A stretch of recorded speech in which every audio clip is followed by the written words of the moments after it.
FM, Utica, New York, the heat. Stop it. Hey everybody, I'm Ron Clafferson, and you're in the hot seat on a Media Monday. Say it again. Hey everyone.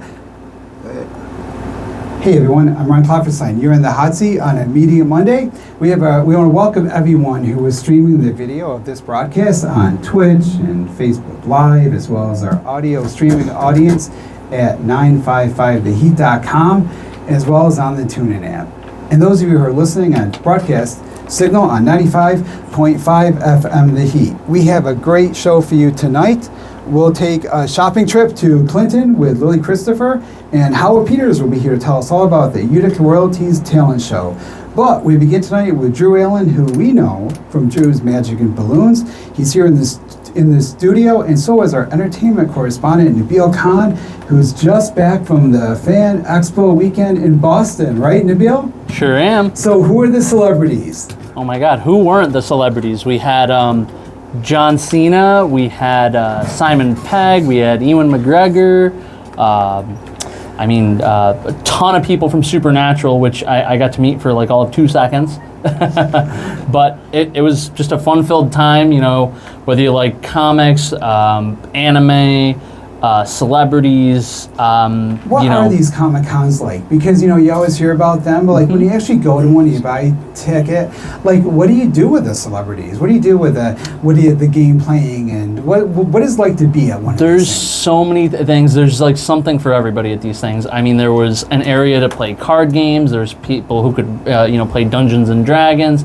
There was about 14 rows of vendors, and each row was about a half-mile long in this convention center. Wow. There was a bunch of different replica like cars. There was like a Ghostbuster car. There was a Supernatural Impala. You could take pictures with those. There was charity vendors. There was just little artists, little crafters, like big people selling comics, toys. I mean, literally, if you can think of somebody who is a fan of something, that's what Fan Expo is specifically. So what are the celebrity encounters like? You can do different things. I mean, there's autograph sessions, there's photo ops. Sometimes, depending on the celebrity too, they even do special engagements, they call them, which you pay a little bit more beyond your ticket, and you might get to have like dinner with them. You might be able to do like a special Q&A, things where you're just like, maybe not necessarily one-on-one, but maybe a more intimate setting. A little bit more enhanced, connection. Yep. So what celebrities did you meet, and what did you talk to? So I'm a big fan of the show Supernatural, and they had Sam of Sam and Dean, as well as a good amount of hunters from the show. Other people like Bobby, if you're familiar with the show, or there was Lucifer, like the devil. And we got to all get together in one big picture and take a shot. And I was super happy about that. You never know when you're gonna get this many of those characters or those actors all in one spot. So. Wow. Yeah. So Drew, are you a fan of Supernatural? Are you a fan of this genre? I've heard of the show, but I've never actually watched it. How about the genre? Comic books? Do you have any interest in that kind of stuff? Movies? What's your interest? Like for summertime, what do you do for media?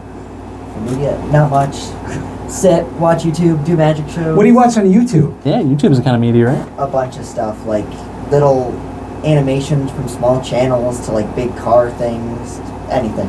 It's interesting how interested people are in animation now, and I think it's good because it's like an art form that's like one of the more legacy art forms. Do you see a lot about that at the Comic Con side? Probably. I do actually, sure, and between there being some content creators as well as voice actors, whether they're from like current animes or old '90s like cartoons.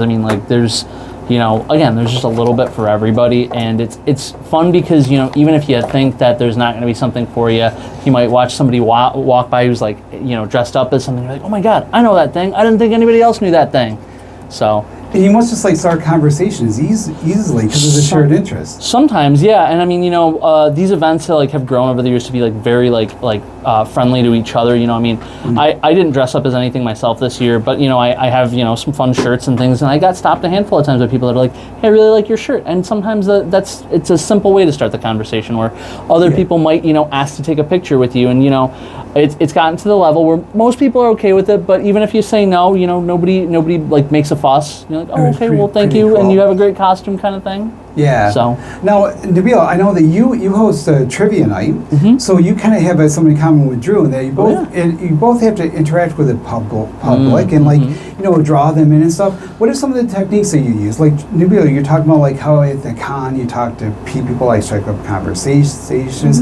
How do you build that like comfort level with talking to strangers? I mean, the one thing that I've learned over the years is to try to find a way to make people feel like they can have a connection to you. So, maybe if you're making, a balloon or something that appeals to lots of different people, you get to use that, right? What are some balloons that you're famous for making? I don't know. No? I've made too many. Any that you get asked to make a lot? Well, pretty much anything that you want to make, you can kind of make. I mean, you can kind of figure out a way. So it's kind of like, I think, having some basics down. You were talking about like some basic techniques, like you both got to blend the colors, you got to decide like which certain balloons can twist certain ways. That's a factor. So you know, it's just a lot of planning.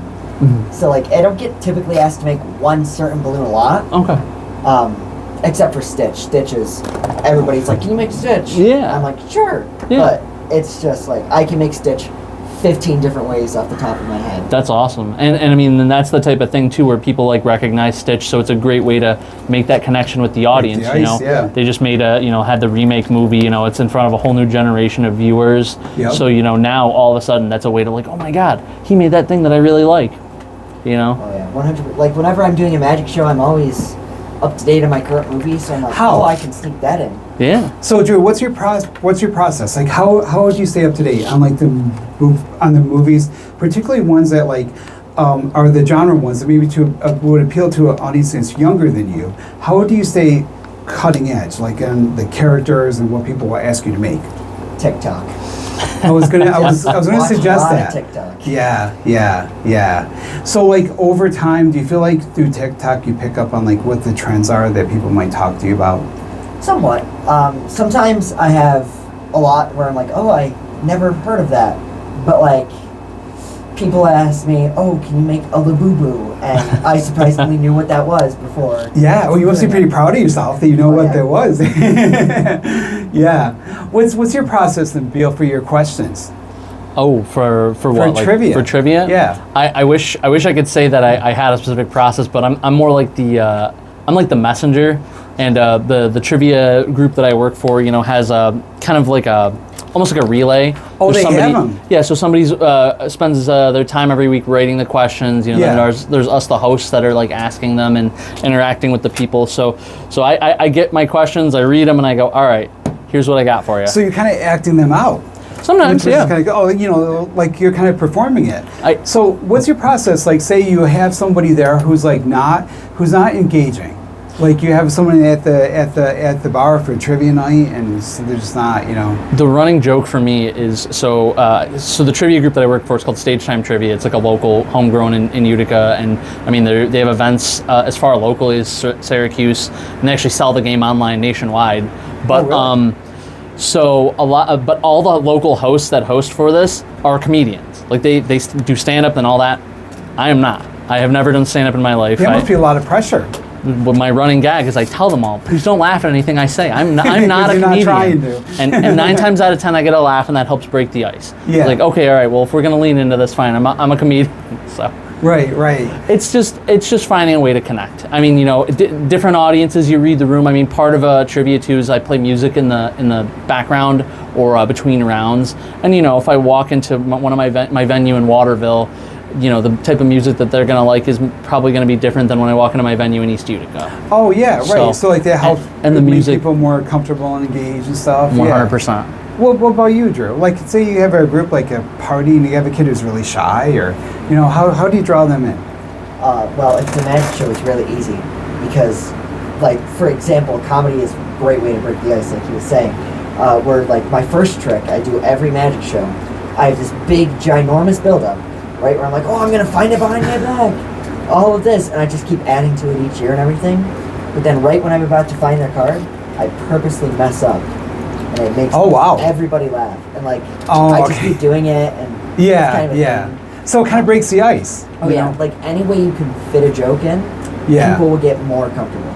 Yeah. Like, I have a new trick where I use a sword on stage. That's a fun Really? one. What do you do with a sword? I catch a card midair Oh wow! on the tip of my sword. Wow. But the first time I did it, I walked up to somebody before the show. I'm like, "Hey, would you be willing to help me out with this trick?" And they were nervous. Yeah, so, the like, sword. I mean, Yeah. So I when I brought him on stage, I made a big, huge joke of it. I'm like, "Do you know the magic word when using a sword?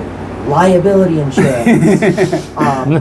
So it's just make them laugh. Yeah. So how do you do that? Like you're going to bring someone on stage that you don't know who's not with you, who's not a confederate, I think you call that, and like you're going to include them in an act that could like potentially go wrong, especially like with a sword, you know? Like what are the considerations? I watch the audience and see who's listening to my direction. That's Anybody good who advice. it automatically goes out. That's good advice. That would be the one person I accidentally impale with the sword because they didn't listen to directions.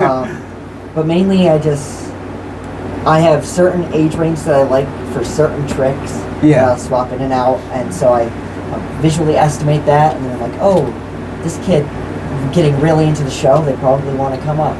And I do a whole funny bit where I have them like raise their hand and wiggle it really, really fast. So anybody who does that the entire show, I usually call up. So you got the energy, you know, yeah, good on anybody with stage. high energy or Yeah. That seems pretty like common. I think you want to like spread the enthusiasm to everybody there, which can be kind of hard with an audience interaction thing at times. It definitely can be. There's something to be said for luck as well. Yeah. Sometimes I think that it's like with the class, like the vibe sometimes is right, and sometimes something can happen to like harsh the vibe too. You know, what do you do when that happens? I know in a classroom it can be rough if like there's ugliness, someone has to be sent out, but like in a show that's like, or like not necessarily even to that extreme, but like you may have somebody in a show, like someone who's just not into what you're doing there, and they kind of like have an effect on the audience. How do you counteract that? I can't speak to the young children setting, but in the bar, you offer a drink to the winner. That usually helps incentivize people. That's a good idea. You're right. Yeah. They probably wouldn't work for you, Drew, but Oh, it does. I offer a prize to the children. That's a good idea. Yes. So it's kind of what I do too.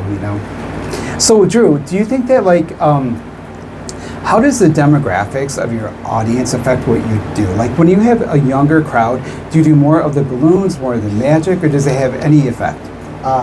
It just depends on what the people want me to go for, but like when it's a younger crowd, I bring multiple like shows that I can switch out tricks in between because they all have like a loose script that I tend to follow, and I can like joke in or out that's not planned, but I typically look at the age range and I'm like, oh, this trick would be great for this. What is a determining factor? Like say, what would make a trick be something that would really work with a younger crowd, and what would be a different trick that would, for like what reasons would be better for an older crowd? Older crowds like more complicated things. I was gonna say the complexity. Yeah, because like younger kids, they can't really follow. Oh, you're picking a card, then you're losing it, and everything else. Younger kids are like, oh, this red ball went from here to over here. But like, so that's the thing, and then also, like, let's say I want to do a certain trick, but the age isn't right. I have like multiple loose scripts for each trick. So like I could bump it up and do some like older kid jokes. Oh, I see. I'm doing that trick. So like the banter with the crowd can make it so it tailors more for the audience to give you more. Yes. Yeah. Well, how about you, Nabil? So like if you have a particular script that you're going to use with your questions every week, you tailor yours to the crowd based on like the music they play in the background or the prizes, or how do you do that? Well, so again, the questions are written by somebody else, and actually sometimes that can hurt trivia when the person who's writing it doesn't really have a feel for what's going on at the venue, and so there's some handout rounds that we do. Some are like crossword, picture, and there's a sound round, which is usually like playing clips and having the people identify, who's the artist, who's the song, things like that. And that one seems to be a bit of a divisive one. Some people really like it, and some places are just like, I don't understand any of these, this music's too young for me, too old for me, things like that. Yeah. And I pass that feedback along, and then the following week I get handed another sound round, and I'm like, all right, let's make this work. Right. So But you try to be a good sport, and you try to hope that your audience, if they were continuing to return every week, that maybe they like you enough that they're exactly. People vote with their feet, so right. And you must be seeing that a lot, too. Like you're getting bigger and bigger. Your audience, your following, all the time. And do you get a lot of people coming back, ask to see these different tricks again, or have their favorites in movies or of balloons? I've had kids ask me to do their favorite tricks before show starts. I have some people, I always do this certain library, so they'll always come back every year, and they're always like, oh, well, you offered this last year. Can right. you do it this year?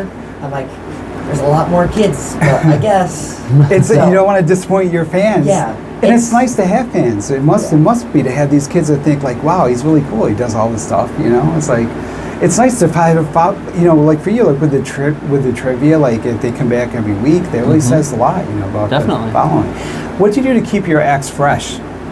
Other than TikTok, which is really good. I mean, it's really for the trends and stuff, You got to take those trends, like integrate them somehow for you, Nabil, just into your. Well, you also write, Nabil, too. So, like, you got to pick your movies to review and stuff. Yeah. How do you stay on top of things? I mean, it's getting progressively more expensive, but a fun new thing I've been doing for trivia is they used to give me like a trophy to bring around every week, so the team that won could like display it, the following week if they came back. Oh yeah. We'd also put a picture up of them at the end of the night and say, hey, this team won, they got a trophy. Ah, that's cool. And my trophy may or may not have gotten damaged, bounced around my back seat, allegedly. So what I started doing was, you've seen me, I've got some of these elaborate popcorn buckets. Right, yes. Yeah, so like in the movies that go with now that. every week I've been bringing in a different popcorn bucket, and then I kind of label it, trivia trophy 4, and I write the date on it, and people like have fun with those, like ooh, Galactus's eyes light up, or like ooh, this tackle box is like got like a hook inside from I Know What You Did Last Summer, or, That's you know a what cool I mean? idea. So like that. those have been kind of like fun. Like people have been kind of like, oh, what do you got this week? Yeah. So Nabil, I know you got to take off. Where can people see you at trivia, and also like where can people read your movie reviews? So Stage Time Trivia, like I said, has venues all over. If you check them out on Facebook, you can see all our nights. Me personally, I do one at Old School Bar and Grill in Utica, and I do Mulligan's in Waterville, Tuesdays and Wednesdays, and then reviews Letterboxd. Yes. Just look up one and only Nab Gay. And we have links to that and on our page. And Drew, you're going to stick around. We're going to talk more about some of your events that are coming up. When we come back, we're going to ask Drew what events he is coming up and what he's working on. We're also going to find out about the Utica Royalties talent show. And Lily Christopher will take us on a shopping trip to Clinton. Shout out to Ron and Jim for the birthday cupcake. Oh yeah, happy birthday. I forgot about that, Nabil. Happy birthday. Thank you. Yes. Our entertainment reviewer here. And hey, you know what? I will be at the Alchemist Metaphysical Supply and Gift Shop in Big Apple Plaza on Seneca Turnpike on Saturday, August 16th at 6 p.m. for a fun and exciting business growth event. I'm going to show you how to write the perfect 30-second commercial, how you get your message out to our thousands of listeners here on 95.5 FM. We have a lot of fun and games planned that I actually don't have planned, but I'm going to plan them. It's going to be a really great time. We're going to have food and make commercials, and I'll make you famous, all our listeners here. We got a cool station here. I'm going to mix business with pleasure. We'll have food, fun vibes, and marketing magic. I'm Ron Kloffenstein. You're in the hot seat on a Media Monday. I'll have more after the break.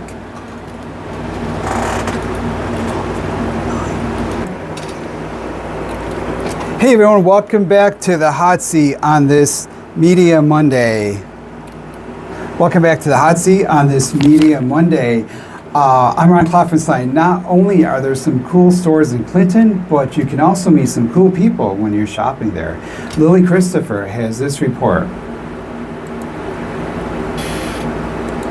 Hi, I'm Lily Christopher in Clinton, and I'm going to stop to talk to some local businesses. I'm here with Margaret Rienzo. Okay, I need a little help with how to pronounce it. So tell us a little bit about So Sweet. How long have you been here for? We've been here in Clinton since September, and we were on Barrack Street since 2016. Wow. We moved over here. I remember. And what inspired this wall art? Because this whole store is like adorable, like a Willy Wonka. I always wanted to do the chocolate drips on this on my Barrett Street store, but we never did. And I painted those, and the other ones are stickers, and I just wanted it to look bright and happy and candy store-like. We've never been here before, and it's awesome. It's your first, do you like it? Yes. What candy store do you have? A normal candy store, or where do you live? We live all the way in Vermont, so. Oh, so what brings you to Clinton? Oh, we're checking out Utica and Clinton area this weekend, and so we researched the candy store and we came out here. Oh, nice. So you love candy so much you came. Yeah. What do you like most about seeing children come in? Like, what do you like when kids, like, how do they feel when they come in? When they walk in and they go, oh, that's my favorite part. That they feel like they're in Willy Wonka's. But the adults do it too. Sometimes the adults are more fun than the kids. I'm here with Carlene DeHanna, the owner of Thriftish. So Carlene, tell us a little bit about the store. What makes you select, because you're like the buyer, you're the everything in a store. Like, what makes you, as the buyer, buy the choices you pick? Like, what makes you pick your selection? So it's a really diverse selection because I've been collecting for 40 years. So everything that you see in the store are things that I call it thrift-ish because it's not a consignment store or a thrift shop, it's ish. So at one point it was thrifted. I've been collecting since I was in my 20s. So you can imagine, people in their 20s today, they go to Goodwill, they'll go to Thrifty Shopper, and they'll find things from the 80s and the 90s and Y2K, and that's their vintage. Well, when I was their age, my vintage was 40s, 50s, and 60s. So when I was in my 20s, I started collecting and I started putting it away. And my mom thought I was a hoarder. And she'd say, oh my gosh, what do you do? You're such a hoarder. What are you going to do with it? I said, Mom, I'm in fashion. I don't have a 401k in fashion. This is my retirement plan. So when I moved back here 8 years ago and I saw this space available and I ran over and I emptied out my storage units and I filled it up, and my mother walked in and she was like, oh my God. I said, look, Mom, retirement plan, I didn't have to buy any inventory. There you go. But to answer your question now, when I buy things, I buy them with my customers in mind. I don't really follow the trends because a trend comes and goes. So like last year it was a Carhartt. Like if I went out and bought a ton of Carhartt, I'd be stuck with some of it right now because everybody sells it. So I try to sell things that you can't really find in a regular thrift store. It's a curated vintage boutique. Or with actors, Julian Wanderer. Maxine Wanderer. and you guys, where are you from? We're from New York City. So what brings you up to Clinton? Our grandparents live here, so we've been coming up since we were little. Oh wow. And then I've been here before, so I was like, gotta go back. Yeah. And did you ever live in this area, or always Brooklyn? Always Brooklyn, and then we would come up here. Our mom lived here. Yeah, she grew up here. So tell us a little bit. So what things have you guys been in? I've been on like network like SBU, Chicago Fires, things like that. And then we got the Spectrum Kid here. I did this I filmed this TV show called Wolfpack a while ago. And this movie, that was a voiceover called Diplodocus. Oh yeah, shout out. Yeah. Wow, that's awesome. And being that you're from Brooklyn, on TV, normally people on TV, they have like that sense of style, which you guys clearly do. Thank you. Appreciate it. What about this store gives you like a sense of style? Like you say, whenever you're here, you come like, what gives this store a sense of purpose and fashion that relates to like high power fashion culture and acting New York City culture? I mean, all of the articles posted here are from like so many different eras, and they're all. I just got this. What was this? 1930s dress, which I'm obsessed with. And I mean, there's so many cool things. You got what was it? I got this crazy suit that. Was it from 1970s? Yeah, these jeans probably from. Harry Alice in the 1979. There you go. Yeah. There's just so many cool pieces of These fashion. shoes. Wow, that's awesome. Yeah. Amazing shoes, pretty awesome. Everything's just so cute here. It's like she couldn't believe she found a 1930s dress. Coming from Brooklyn, that says a lot that she Oh, couldn't find sure. it there. And also the price, she got that dress for probably 3 times less than she would have paid in Brooklyn. Wow. Yeah. That's amazing. Yeah. And what made you, because I remember you hearing you were into fashion when you were a little girl. Yeah. What gave you your passion for fashion? Like, what made you say, I want this to be the rest of my life, I want to relocate? What made this your life? To be honest, it was my mother and my grandmother. My grandmother taught me how to sew, but also they taught me about fashion. Like, they were always dressed to the nines. Growing up in the 60s, my mother and my grandmother never left the house without makeup on and without being dressed. And they had impeccable taste. So for me, and my dad was a dandy. My dad was probably the best dressed man in Oneida County, if you ask anyone. So like, I grew up in a family that really appreciated being well dressed, appreciated fine clothing. So it's not just about being well dressed, it's about the material, it's about the fabric, it's about something that's gonna last. You're with my mom, Mary. So, Mom, tell me a little bit about, we've been coming here for years. Why did you love coming here and taking us to Clinton for years? Well, I love, the vibe and the quaintness of Clinton. And even from when I was younger, I feel like my mother would take me to little shops and things here. And it's only grown through the years. And it's not just the shopping, it's, just kind of maybe walking around and getting something to eat and just enjoying the vibe and the atmosphere and the history. That's awesome. And what makes it, like you say, it's quaint? What is it, the stores, and what's your favorite place to go to, with the community? Let me think. I feel like, I don't know. The stores are different, they're certainly not chain. Nothing's like cookie cutter, you're getting something unique. I've been coming to Patty Wax for years. It's been here forever. And really, a lot of those little stores, the one on the corner here, I can't think of the name, but it's like an Emporium. Yes, yeah. With artwork and handmade things. I love the farmer's market, during that time of year on Thursdays, because you could get produce and flowers and cool stuff. Celebrities, businesses, store owners, quaintness, and more. Come check it out in Clinton. This is Lily Christopher, and you're watching 95.5 The Heat. Thanks for that report, Lily. You can see Julian Wanderers. You can see Julian Wanderers Spectrum ad on his IMDb page, where you can also find Maxine Wanderer's impressive list of credits. She's in all those Law and Orders, and she's in the Chicago franchise shows. Lily Christopher is here in the studio now. So I think both of us, we had our first Dubai chocolate on Friday. Was that your first time to have Dubai chocolate? Yes, it was my first time. It certainly won't be my last. It was so good. It was amazing. It's like, people were asking me about it. It's hard to describe. It's like multi-layered, for one thing. It has sort of has like Butterfinger feel, crispiness, and stuff. It does. It's creamy yet crunchy at the same time. It's you don't know what you're tasting, but it's definitely unique tasting. It's not like other chocolate. And check out, to think that we had celebrities right in Clinton, but it's pretty amazing. Lily, I want you to pull your mic closer to you. I want to make sure that you're on the mic here.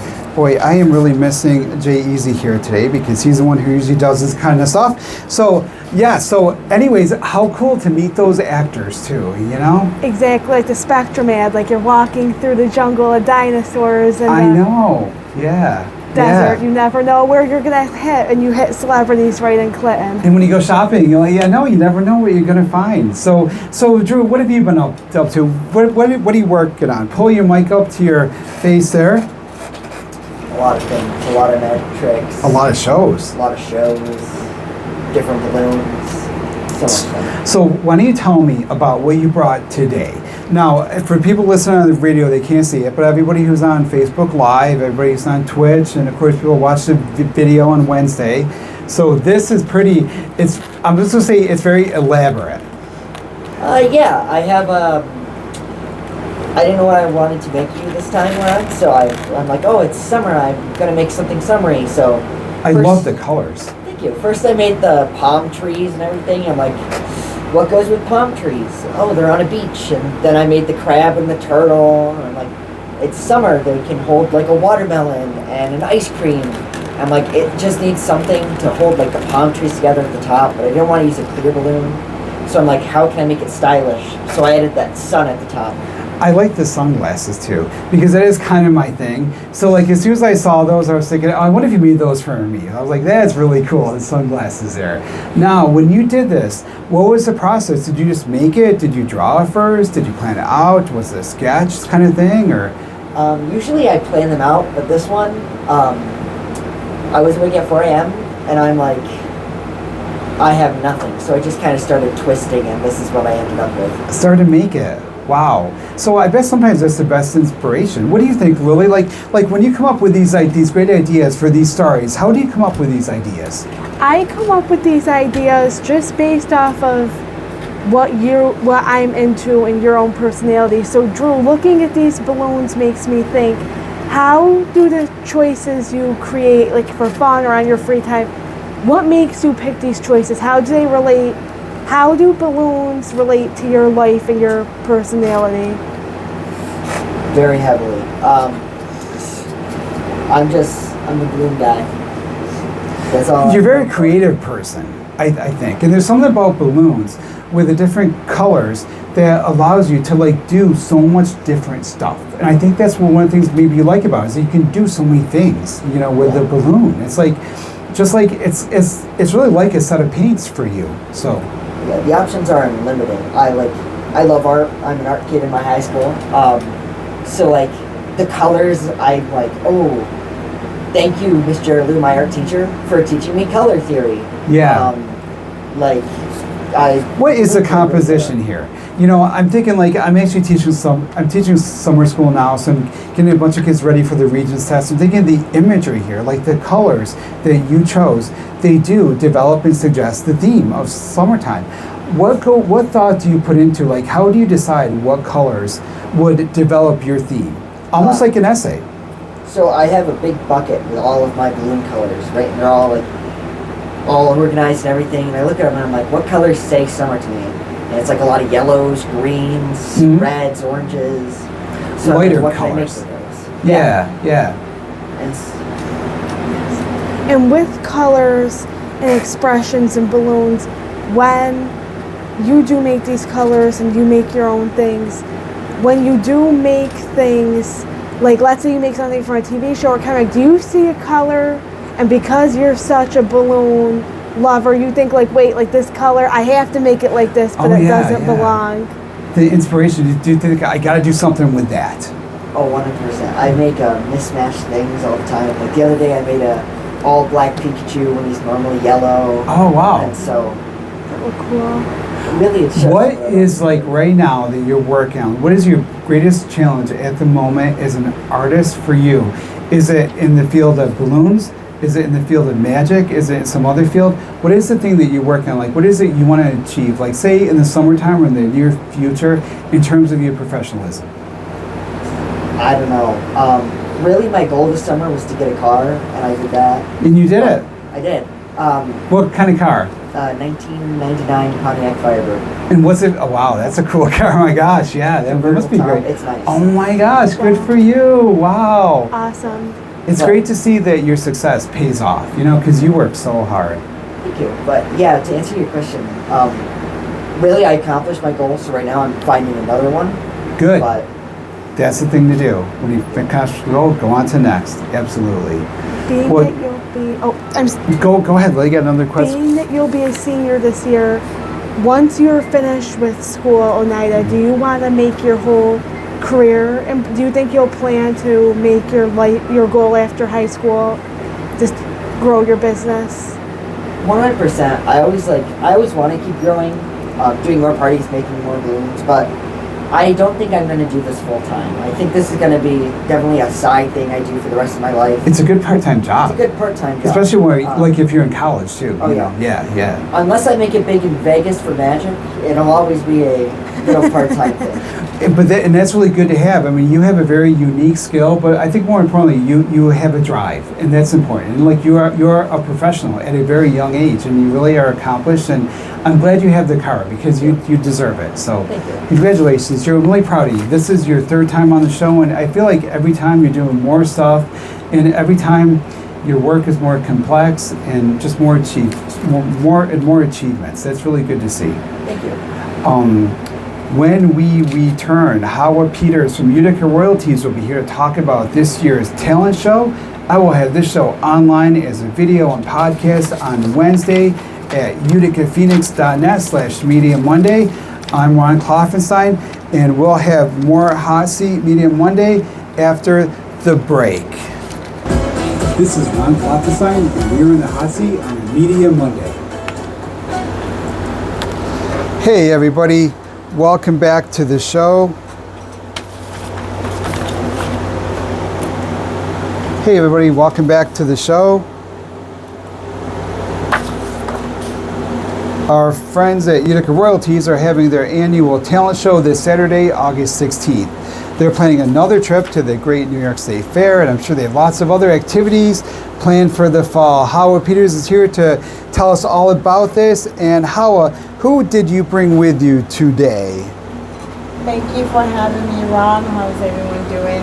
I have Ebrima Jallou. He is the head of the African United Association in Utica. So you guys are doing an African festival on Saturday, August 23rd. That's coming up. Tell us about that. We're really excited, but let me let him talk. Of course, yes. No, I just need you to pull your microphone. You have a microphone right there. You can take that right. So put it kind of like it's right in front of your mouth. So you're just facing me and tell us all about what's going on. Yeah, this is our second annual African festival. Yep. And we're trying to promote African culture and way of living in Utica, because Utica is our home. Yeah.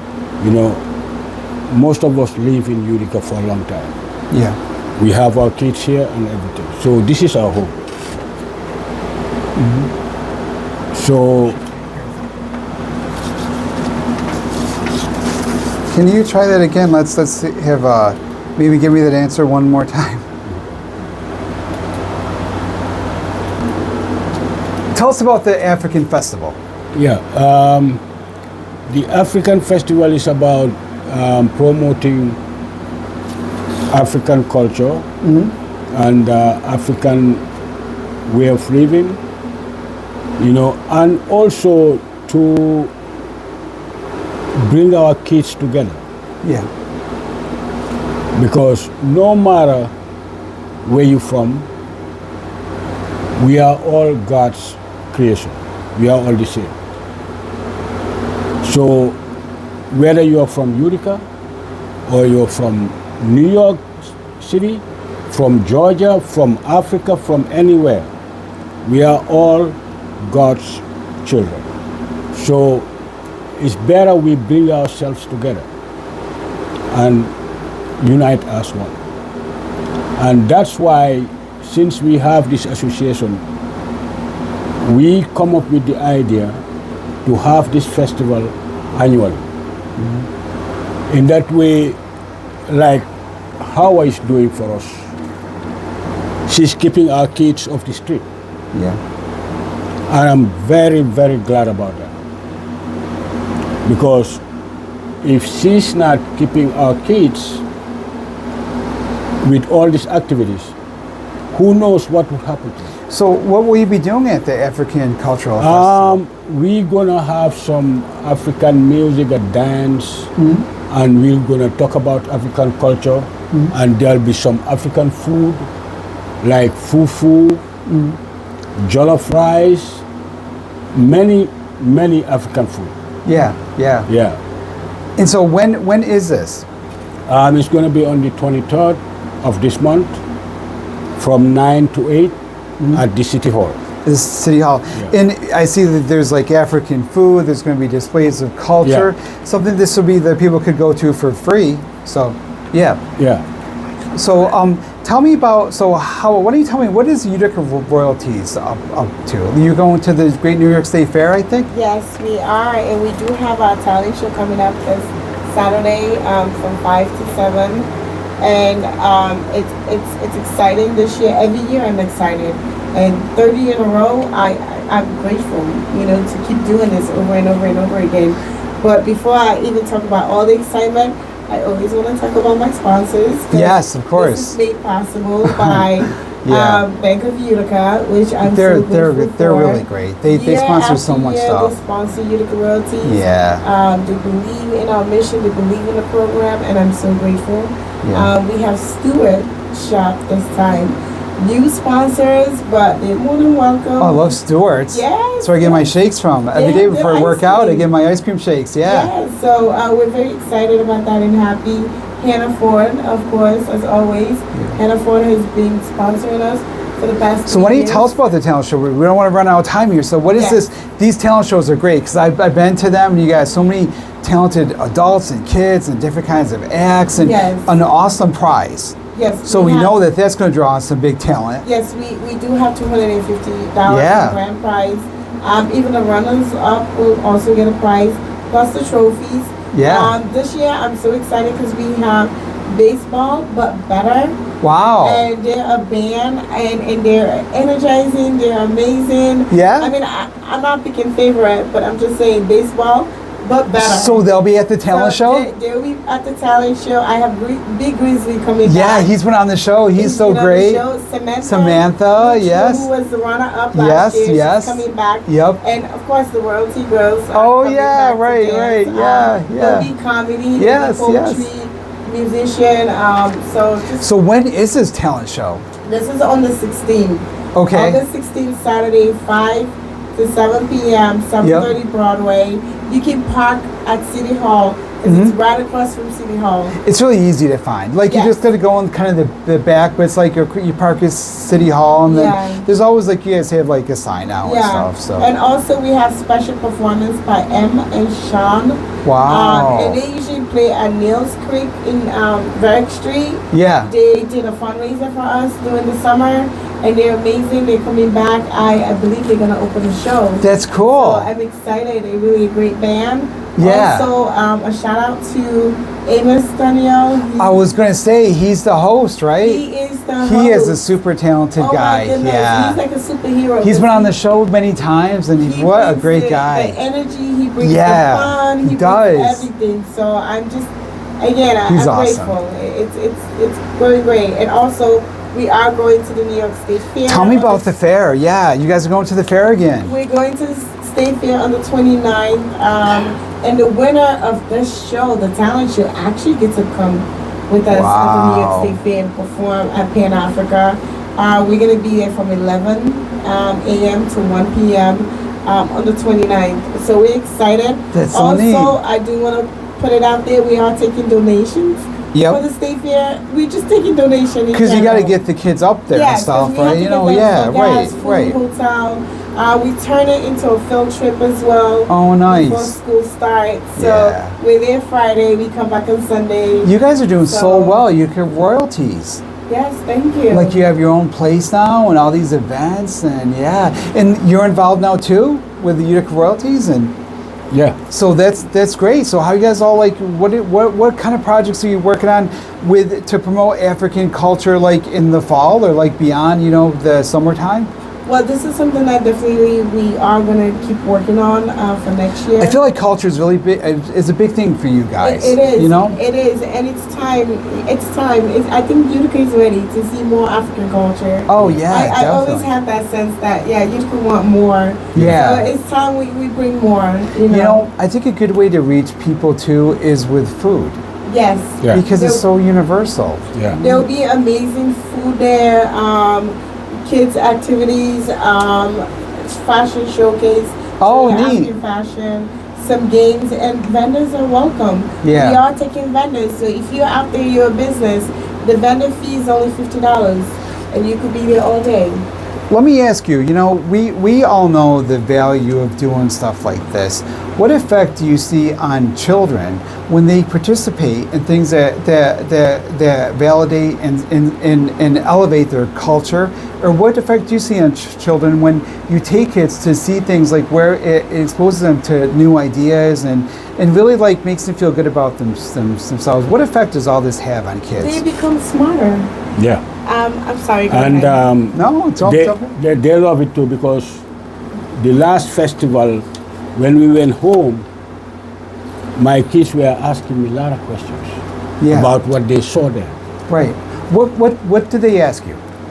I mean, like the dress I had on that day, they never seen me with that. Yeah.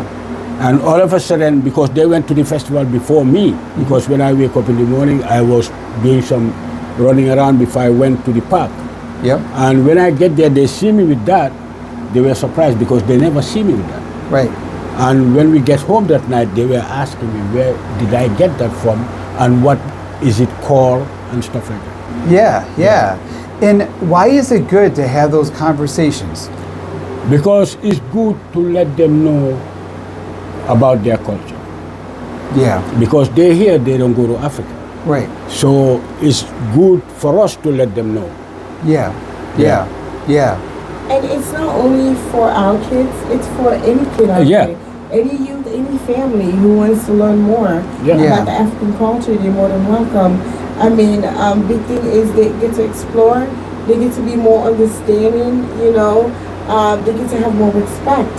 So when you expose all these things to youth when they're younger, I mean, you're just gonna make superheroes when they grow up, because they're gonna understand, they're gonna get it. Absolutely. One of the things I've seen, because I've come to some of your events, people, I think kids especially, and people, I guess all people, are different. Like when they pick up a pen or like a marker or a paintbrush, like it changes you. Like it makes you like a better person just doing the thing, not even getting it done.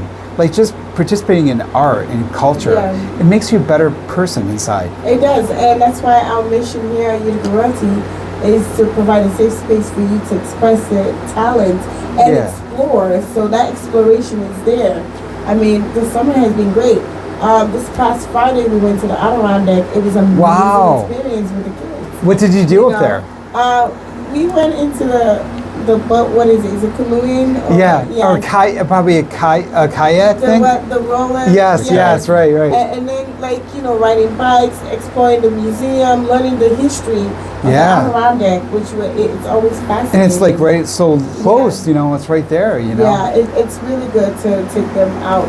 Even last year, I remember one of the girls was like, "Oh wait, I've never been at a hotel before," or some of them never went to the buffet, because we just don't go to the State Fair to perform. We give them an experience. You actually go to the fair too and walk around. We go to the State Fair. We do have by wristband. They all experience.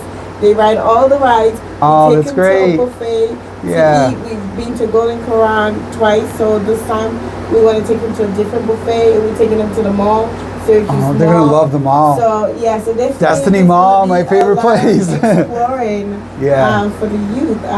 But like I said, if you thinking about donating, go on our website, youthroyalty.org. We'll have links to all that for you too on our show notes. Community Foundation Fund. So you can always go to the Community Foundation. Nice to see the way the community's come around to support you. It's been great. The community has been amazing. I do want to give a shout out to Community Foundation and Up Mobility for all of their support. I'd never heard of them, Up Mobility. Up Mobility, it's a great foundation.